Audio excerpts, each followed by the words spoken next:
Are you sure?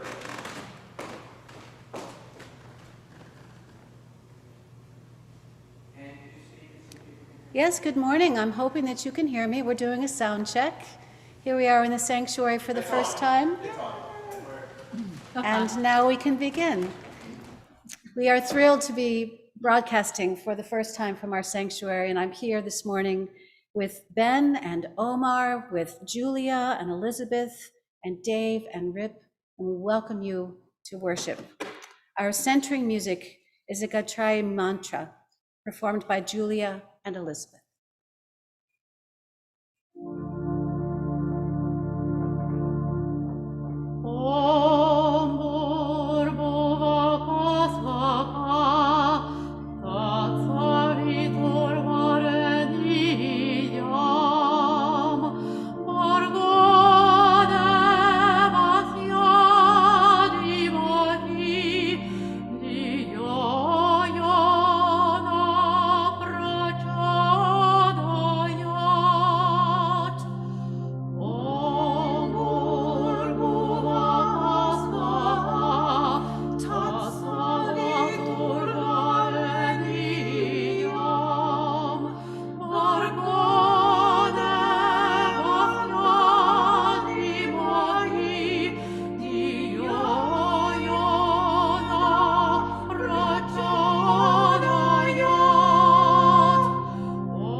As we begin our worship this morning, I'd like to invite you to remain on the Zoom call this morning for a very important congregational meeting. You'll hear more about that at the end of the service. Our call to worship this morning is by Margaret Weiss. Come into this place with your whole self, the parts that are raw and exposed, the part that is beaming with joy, the part that is seeking the truth, the new, the possibility.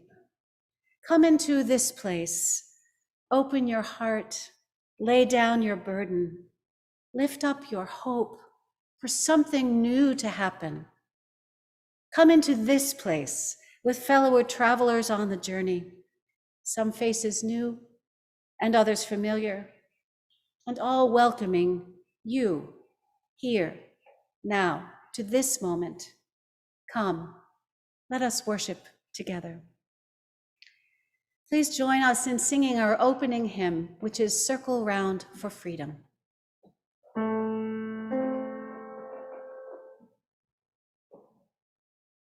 Circle round for freedom, circle round for peace, for all of us imprisoned. Circle for relief, circle for the planet, circle for each soul, for the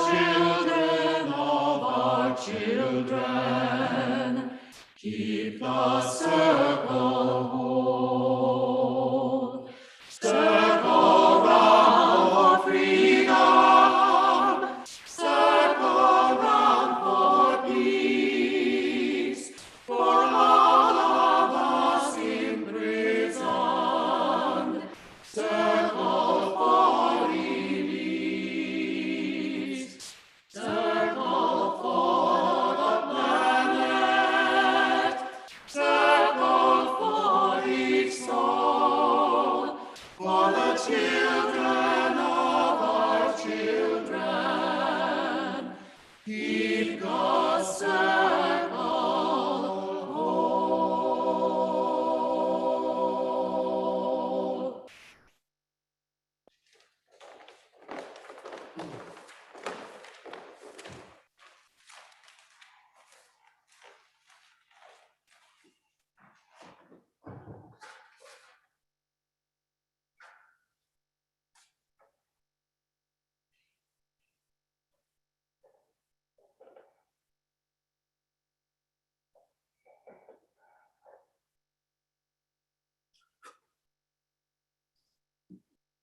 We light our chalice this morning, our chalice, this beloved but long neglected chalice that resides in our church home.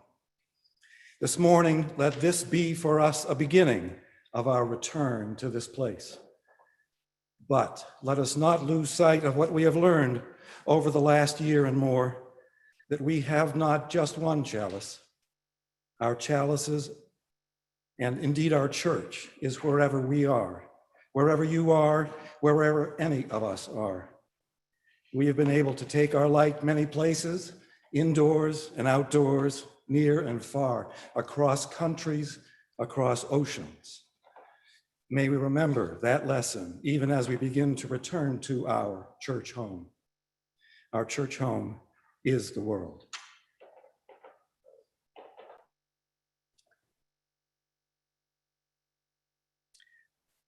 Good morning.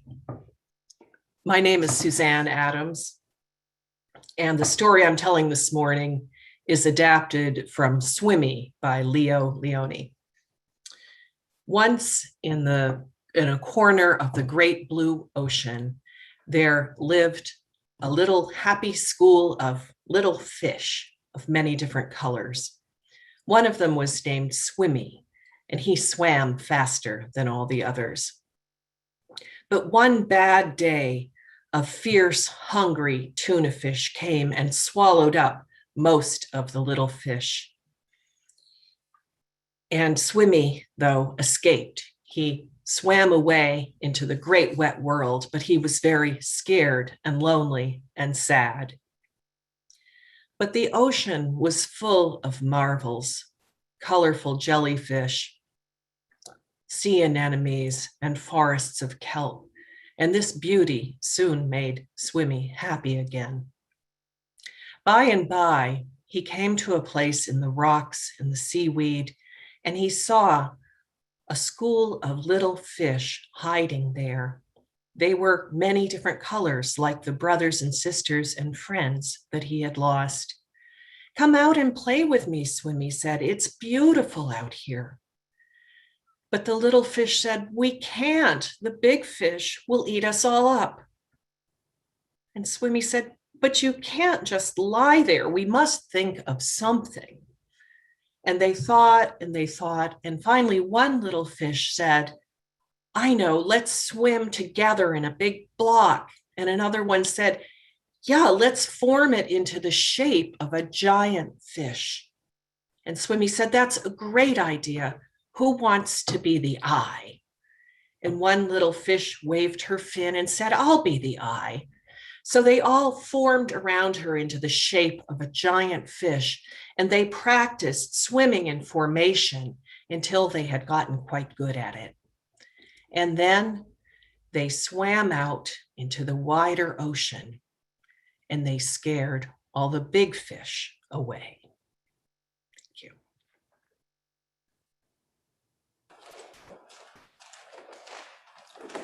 The introit this morning is Rondo by our music director, Rip Jackson, from his larger work, The Beatitudes, a journey of compassion, justice, and love triumphant, performed by Rip Jackson, Julia Jaffe, Ann Mason, David Meharry, and Elizabeth Walsh.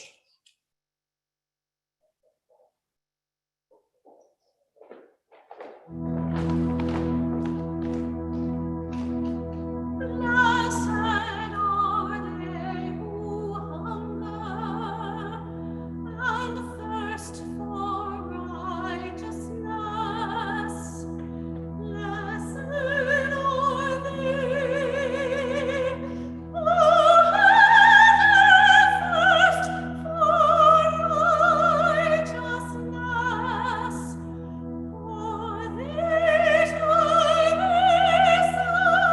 be satisfied.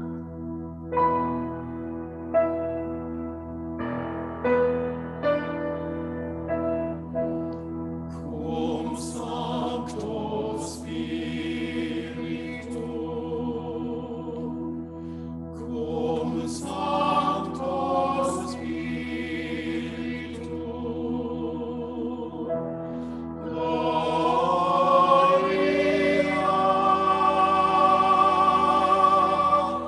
Dei Patris.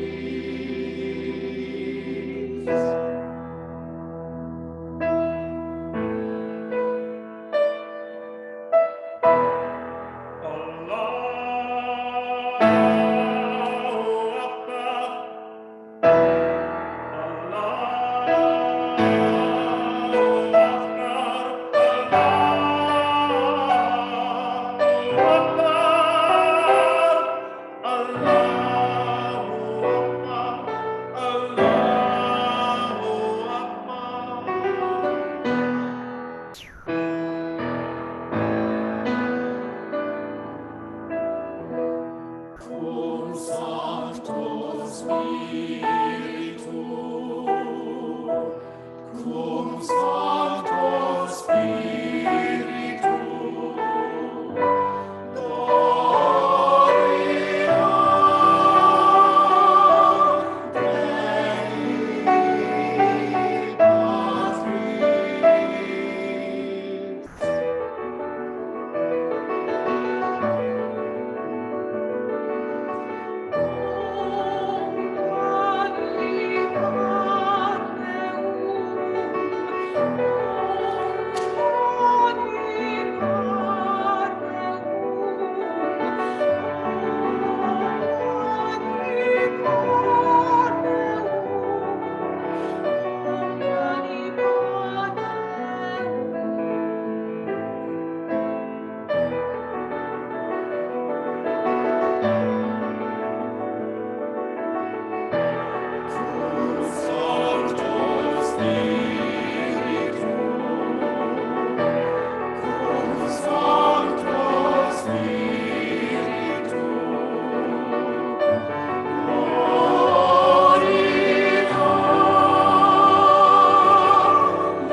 Let us now speak together the words of our affirmation of faith, that we may be reminded of how we will move through this world together.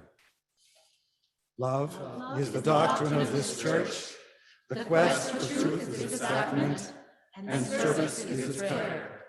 This is our great covenant, to dwell together in peace, to seek the truth in love, and to help one another, to the end that all souls shall grow into harmony with the divine.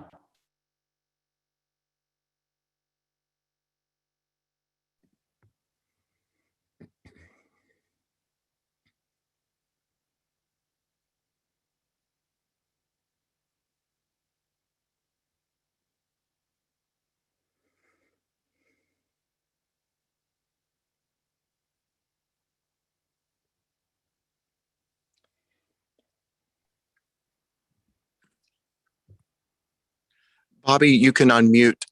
I am, Okay, great. but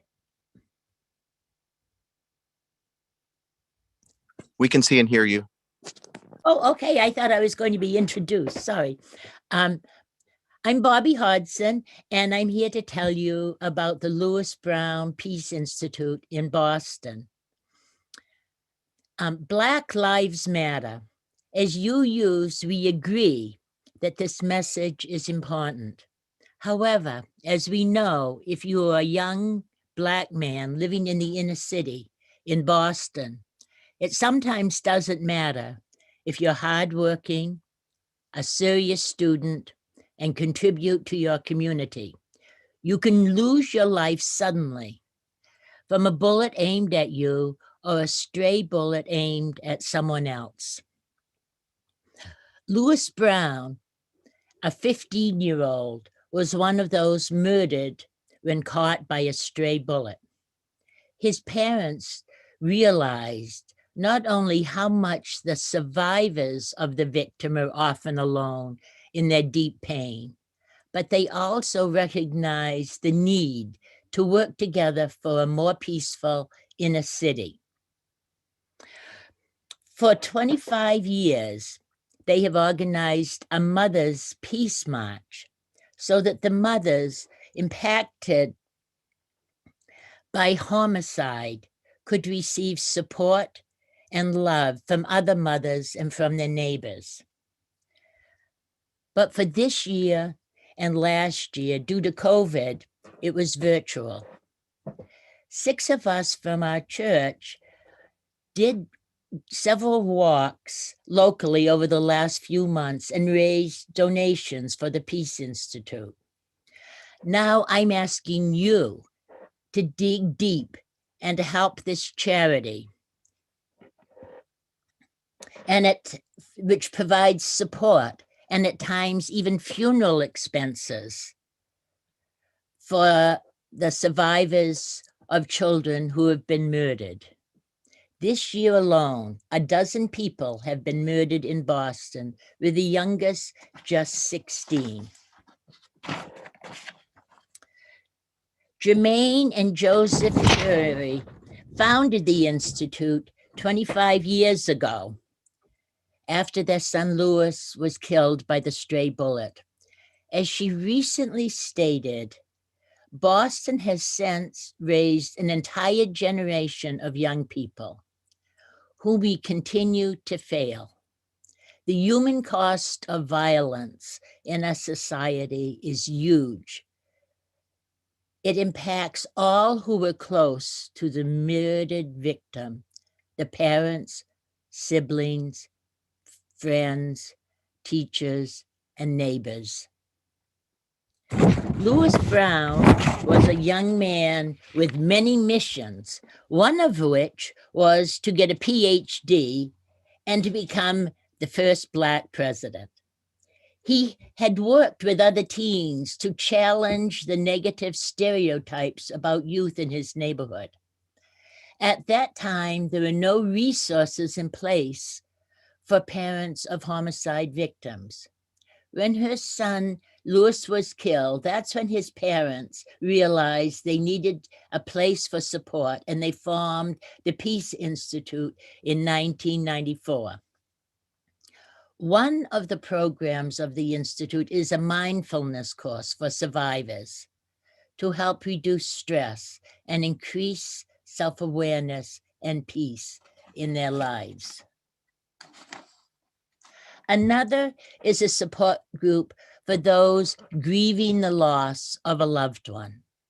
Another, Brothers on the Mend, is for boys age 16 and up and for men who've experienced violence within their lives. And there are many other support groups available.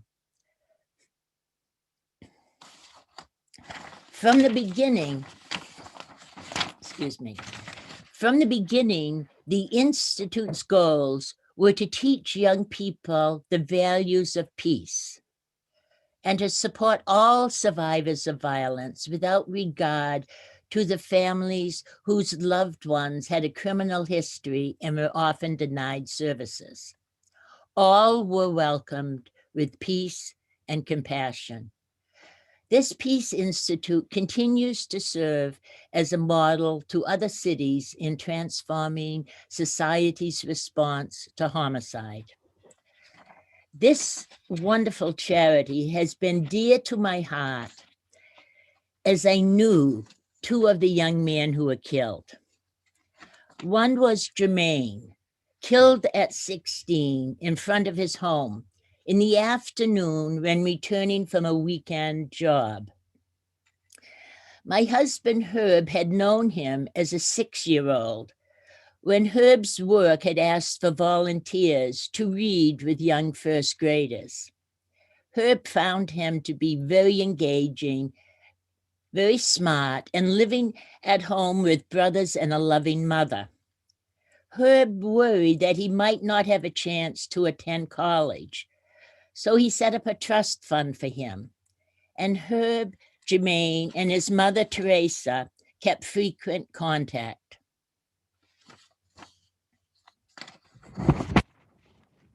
To find them. His death was not noted by the Globe at all. This was only about 15 years ago. And due to a photo of Herb and Jermaine shown in the Herald, we heard from a friend about his death. His mother, Teresa, felt that the Peace Institute was really important to her as she and her sons progressed toward moving on in their life after Jermaine's death. The other young man, Ramon, had attended school here in Lexington with my daughter, Jen, and was murdered at 20 when leaving his house early in the morning to go to work.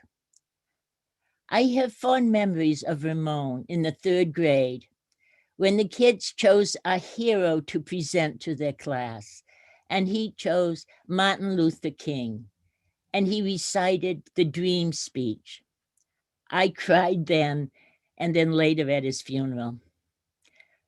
Both of these were young men with futures who were cut down before they could live a full life. Please support the Peace Institute as much as you can to help provide funds to decrease the amount of violence in the city and to provide support for the many survivors of violence. Thank you very much. This morning, our offering will go to support the Lewis Brown Peace Institute. Please give generously. You may make your donation using the information on the screen or in the chat. Our offertory is Shabbat Shalom by Rip Jackson, performed by Julia Jaffe and Elizabeth Walsh.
Our reading this morning is from Breathe by Imani Perry.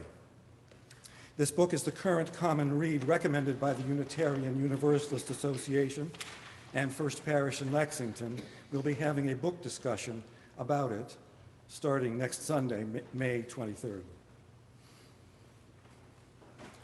I think of June Jordan, who always understood the intimacy between the deepest joy and the most mournful yearning. She wrote, "The difference of our positions will show stars in your window I cannot even imagine. Your sky may burn with light while mine, at the same moment, speeds beautiful to darkness. Still, we must choose how we separately corner the circling universe of our experience. Once chosen, our cornering will determine the message of any star and darkness we encounter.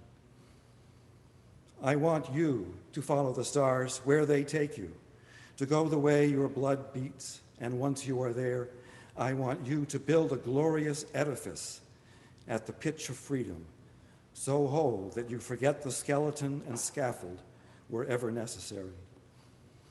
We have a tradition that speaks of this, the North Star to freedom, the star that guided the wise men to the Messiah.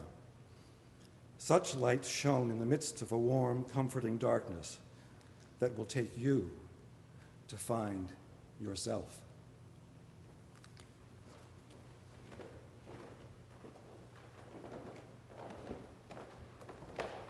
Thank you, Ben. Over the last 6 weeks, I've been meeting weekly with the Religious Educator Search Committee. We've had a lively time of it, getting to know each other and sharing our hopes and dreams for the future, navigating the many difficulties imposed by this pandemic. We've listened to the voices of people who have worked with our children and youth, and to the voices of parents who want so much for their children. We have considered interim and permanent positions, explored many styles of programming, and we're still working on all of these topics. We have seen a great interest in classes exploring world religions, especially if there's a component where we could visit other faith communities. We want to make sure our sexuality education programs continue. We want a welcoming place for our kids to wrestle with life's big questions. Now, I'm not here this morning to tell you our progress. What I wanted to share as a jumping off point for my sermon was a comment that I heard last week as we wrestled with understanding what the institution of the Unitarian Universalist Association might be recommending compared to what our parents and our teachers are saying. And I heard this comment: we all resist labels. That's why we're here. As people of faith, we are gathered here for many, many reasons. And I would garner that many of you resonate with that statement: we all resist labels. That's why we're here. There's a sense of freedom in this statement which really draws me in. My own journey to this faith was also grounded in resisting labels. My theology is so broad that the UU tent is the only one large enough for me. And I think many of you find freedom and connection in this wide tent of ours. I know that many of you found us after rejecting the faith tradition of your youth, or being rejected by the faith communities which did not accept you for who you are. One of the things I love the most about our denomination is the broadness of our welcome and our willingness to recognize voices that society has silenced. We have worked to recognize the authority of women. The Universalists ordained Olympia Brown, the first American female minister, in 1863. We have worked to be truly welcoming to the LGBTQ community. And every church must go through a training when you begin a ministerial search, to make sure that you are open to people of any gender orientation or sexual expression. A large percentage of UU ministers now identify as lesbian and gay, but the trans ministers are still struggling to find acceptance. For in our denomination's history, there have been times when even this tent of ours has put up walls and shut people out. Now, those of us comfortably ensconced within the tent, we might not even realize that those walls exist. But those who find themselves on the outside are still buffeted by wind and storm. And sometimes when they're allowed in, they still experience a sense of being marginalized. Why is this? Why is it so hard for congregations to act on their ideals? Why are so many religious professionals who do not reflect the dominant culture being fired? What are the challenges involved in leaning in as people of faith to being as accepting and as loving as we claim to be? I think it is very hard for our congregations to truly understand their own bias and how our own expectations are shaped by the dominant culture in which we live. And until we all commit to the messy, fragile, painful struggle of knocking ourselves off our own self-imposed high horses, we will not be able to get there together. And this is why the 8th Principle Project was initiated. We have work to do within our own institutions to truly build the beloved community that we espouse. We have a vision that transformed hearts will then take this good work with them out into the world. My vision for First Parish in Lexington is that we throw off the storm baffles around our tent. I want our tent to be so wide, so welcoming, that we truly embrace the diversity within this town. But as we do this, we must recognize the healing that is needed. So let's begin with one essential point about how our nation was founded. Now, I know that here in Lexington, as we're standing this morning right on the battle green, We like to dwell on our role on April 19th, 1775. We identify with those farmers resisting the heavy hand of the British. We want to be with the revolution, bravely facing danger in search of freedom. But let us not forget some of the other points of the story of our nation's origin. We cannot forget how America's expansion was built upon the extermination of Native Americans. We can never forget that our wealth was based upon the enslavement of African peoples. Remember that the farmers of Lexington profited by selling their produce to ships involved in the slave trade. Our town, and thus our parish, gained wealth in this way. We must not forget the 1924 Asian Exclusion Act, nor how that continues to influence the current rise of anti-Asian rhetoric. And remember that our first act in the face of Pearl Harbor was the internment of Japanese Americans. These legacies are contained in the DNA of this country, and we must find ways to work against them continually. Now, this is not a political stance. This is a spiritual stance, because our society has brokenness and suffering embedded within it. And this is why we are called to walk the journey of spiritual wholeness. When we learn to walk this journey, we will begin to heal the brokenness in our nation, in our faith community, and in our individual hearts. So how do we begin to throw off those storm baffles around our tent? What steps can we take to begin this journey? Well, if we're bold enough to choose the eighth principle, we will claim that we are journeying towards spiritual wholeness by working to build a diverse, multicultural, beloved community.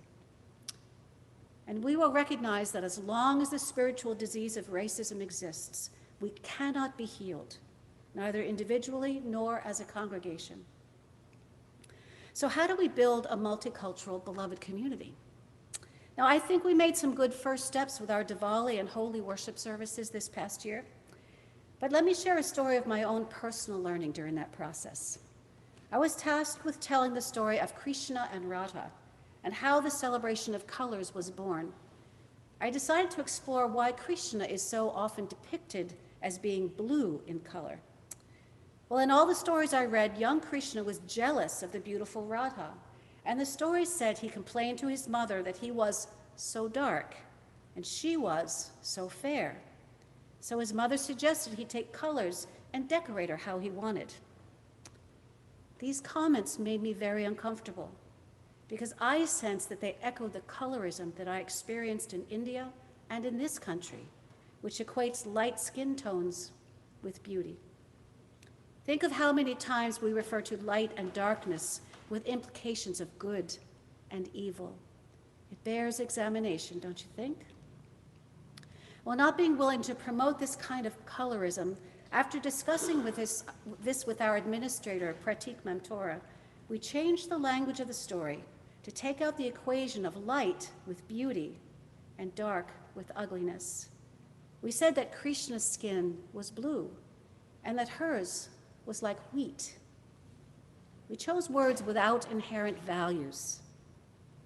Well, after this service, a member of Pratik's family asked him about that shift in language, and they had a revelatory conversation exploring the colorism inherent in that ancient story.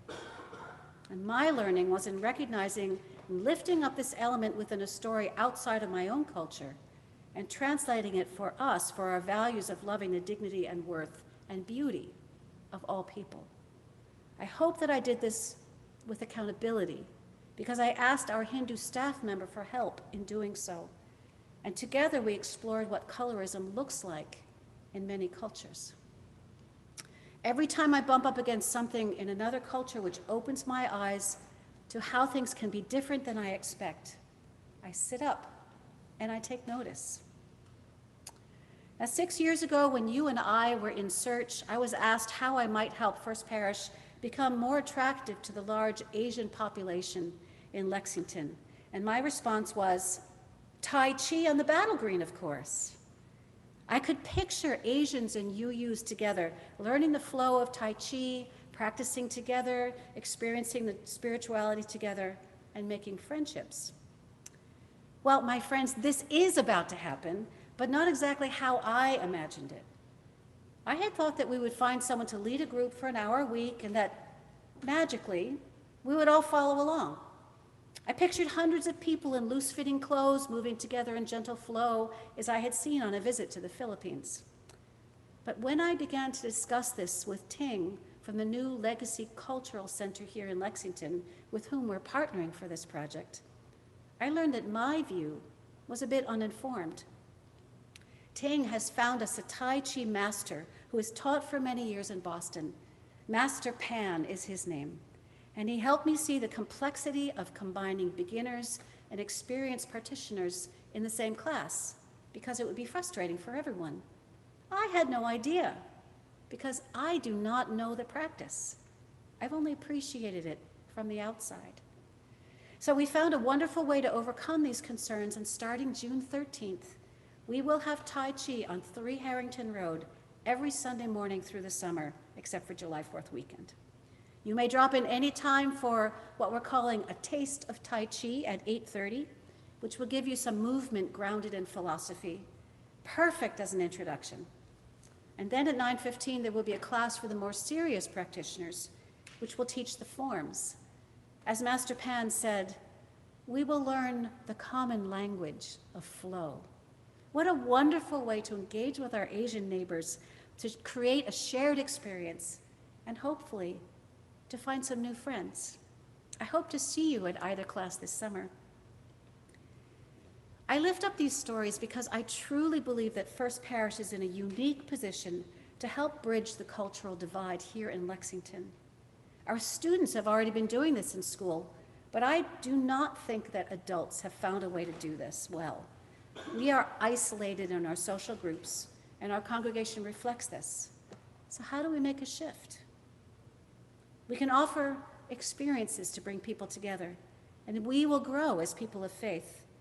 We cannot invite people into our church and expect them to be like us. We will grow as human beings when we learn from others, when we approach these opportunities with humbleness and awareness of our own limited understandings, and when we truly want to learn from each other. It is hard to acknowledge our need for humility. We like to be a congregation of experts, but we are not experts in all things.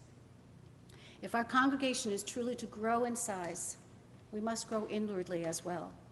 We must de-center the dominant culture which informs us so that we can make room for voices from different cultural perspectives. These other voices have as great a claim on understanding what it is to be human as we do.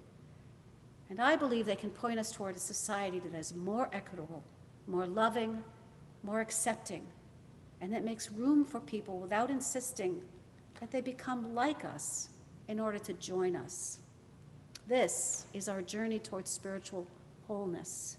And I hope that together we can be a crossroads of cultures, that we can open our tent wide enough that all can grow and engage.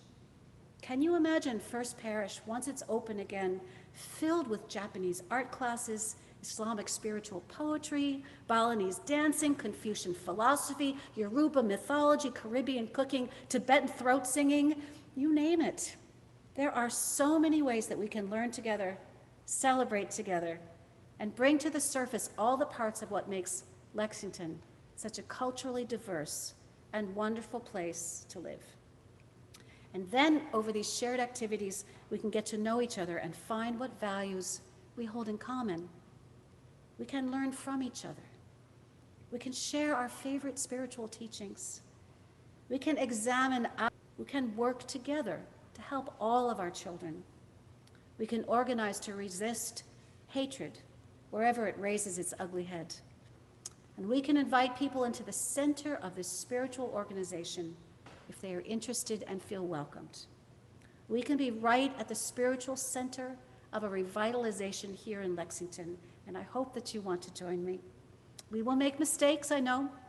We will try new things, and we might fail. But we can work towards building a truly diverse, multicultural, and beloved community right here. multicultural, and beloved community right here.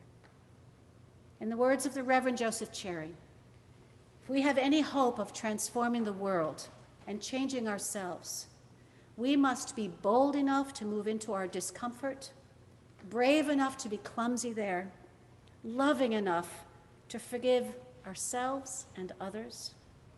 May we, as a people of faith, be granted the strength to be so bold, so brave, and so loving. Amen, and blessed be.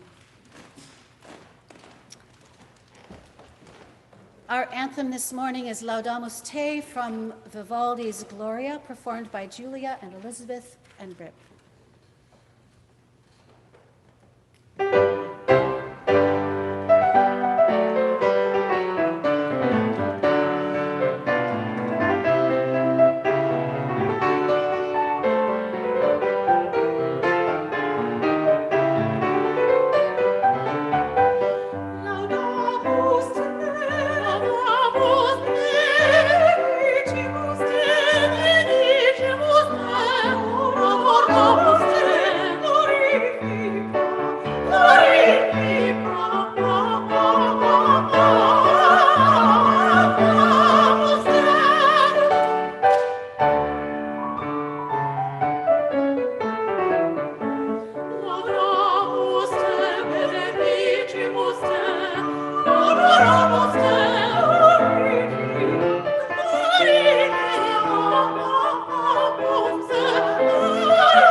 Thank you so much. It is so glorious to hear live music, real voices, together without video assembling. It's just such a treat.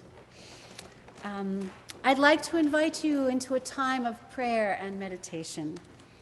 Our prayer this morning is by Shantideva, who was an 8th century Indian Buddhist monk. Please join with me in prayer. May I become at all times, both now and forever, a protector of those without protection, a guide for those who have lost their way, a ship for those with oceans to cross, a bridge for those with rivers to cross, a sanctuary for those in danger, a lamp for those without light, a place of refuge for those who lack shelter, and a servant to all in need. For as long as space endures, and for as long as living beings remain, until then may I too abide to dispel the misery of the world.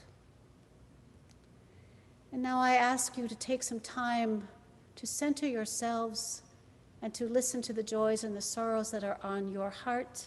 Please share them in the chat if you would like.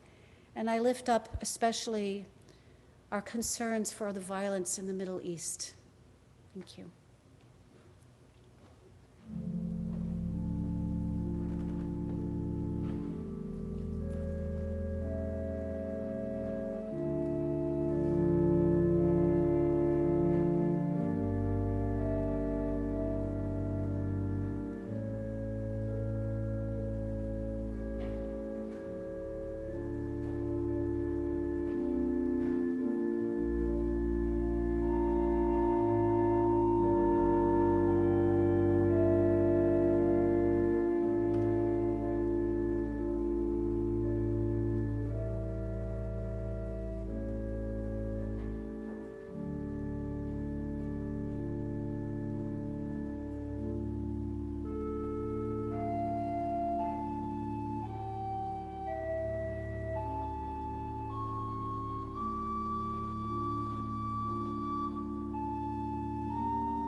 In our joy of being with each other in this sanctuary, those of us who are vaccinated and can be present, we hold each other, whether near or far away, in the warm embrace of love.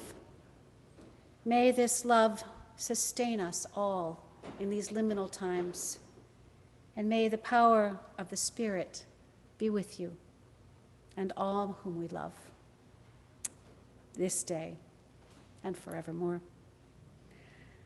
Our closing hymn, which I hope that you will rise and sing out with us, is Holy, Holy, Holy.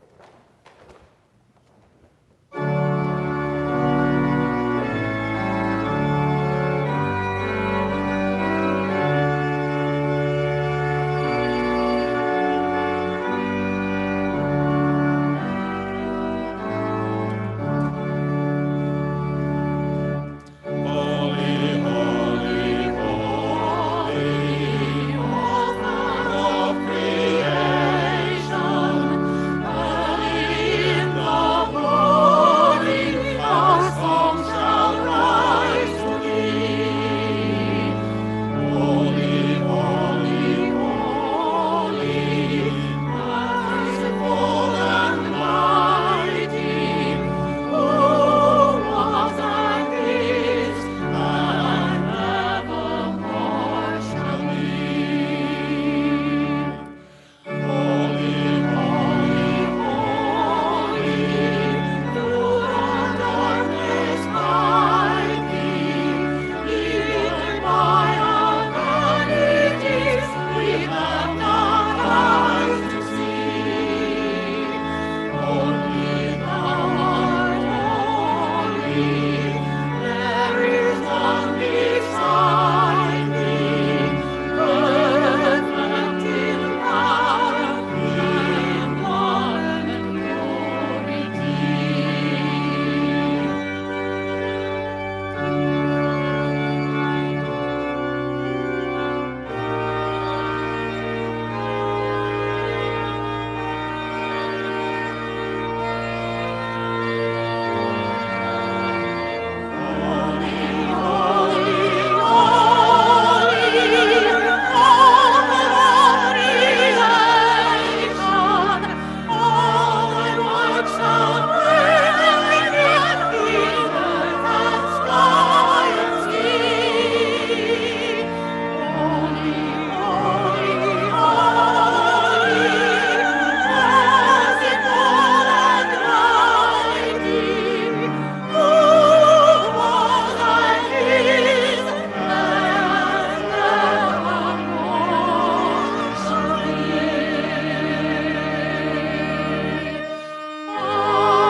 Let us go out into the world singing. Let us go out into the world singing songs that proclaim liberty, songs that turn ashes into garlands, songs that bind up the afflicted and those who mourn, songs that, like oaks, have roots that go deep and stand strong. Let us go out into the world singing. We know these songs. They vibrate through time in our very souls. They are the songs that give us life. They are the songs that give us meaning. They are the songs that give us purpose. Now it is our turn to take these life-giving songs out into the world. Let us go now, singing these songs with voices deep and strong. And may the world join us in praise and celebration and in love. Amen. Our postlude this morning is the Fugue in C major by Johann Pachelbel, performed by Rip Jackson.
There will be no breakout rooms this morning. Instead, we ask you to stay for a very important congregational meeting, which will be starting very soon.